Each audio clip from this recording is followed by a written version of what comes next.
Welcome to Seahawks Today by Chat Sports. I'm your host, Meghan Payton. This video is presented by Magic Spoon, the healthy cereal that actually tastes good. Go to magicspoon.com/Seahawks for $5 off your order. So the Titans came up on top against the Seahawks yesterday, beating them 33-30 in overtime. We talked about just how much of a bummer the turnout of this game was. I think that a lot of us expected the Seahawks not only to win, but I didn't think it was going to be this close of a game.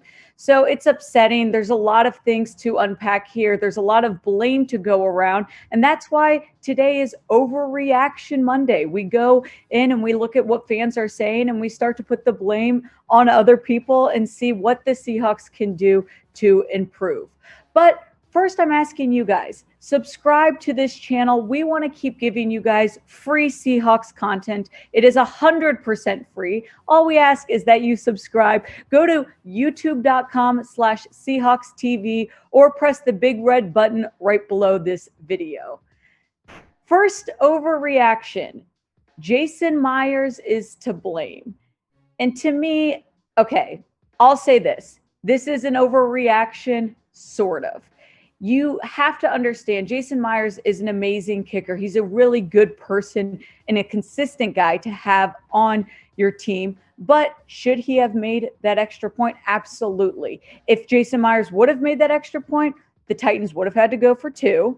And we could have had a completely different result to this game. So, yes, I do put blame on him, but I don't think that we can blame the whole game. Why were we in this situation in the first place? So there's a little bit of blame there, but overall, we've got to be, look at his stats. He is an 86.2 field goal percentage, an 89.6 extra point percentage. So that's a pretty good number to have. His long is 61. He's put up 631 points in his career. So he's a good kicker. I'm not going to even entertain the idea of cutting Jason Myers or any talk like that, but I will put blame on him and I will say, hey, those extra points matter. They are important and they can change the outcome of a game. So he does get some blame, but we're not going to talk about cutting him or anything ridiculous like that.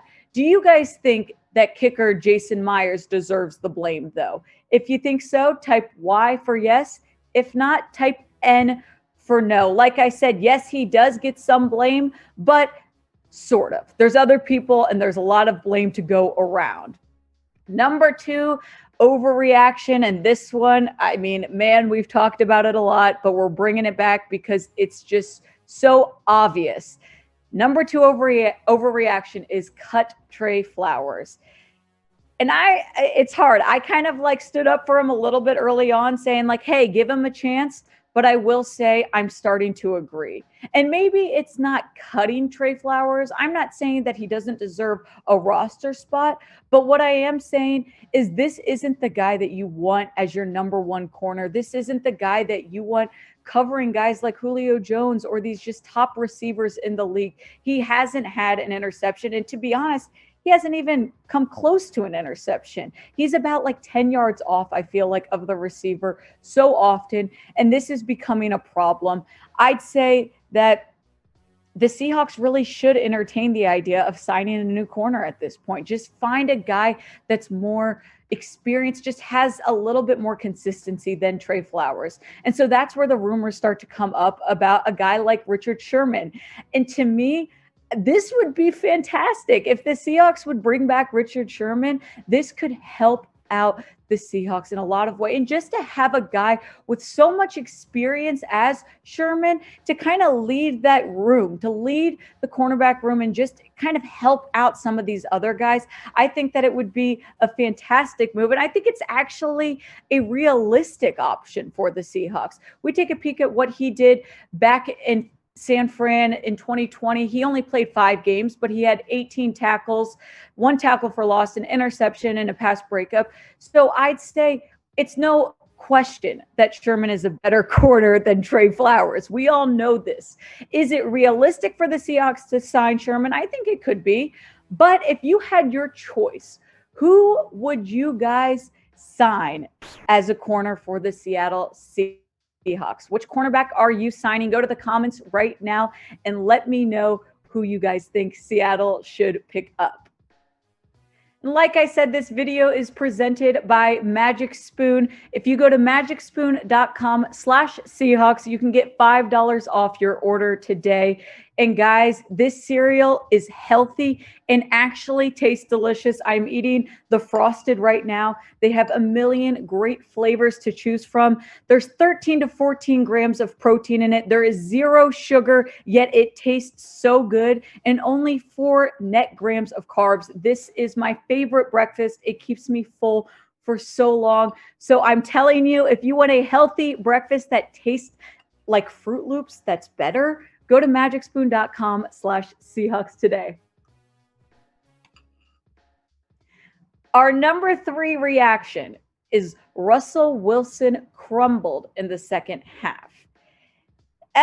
To me, again, we talk about the blame. There's enough blame to go around. Did Russell Wilson perform as well in the fourth quarter as he did that first half? No, but Russell Wilson isn't the problem here. I'll stand by that. He put up 343 yards yesterday.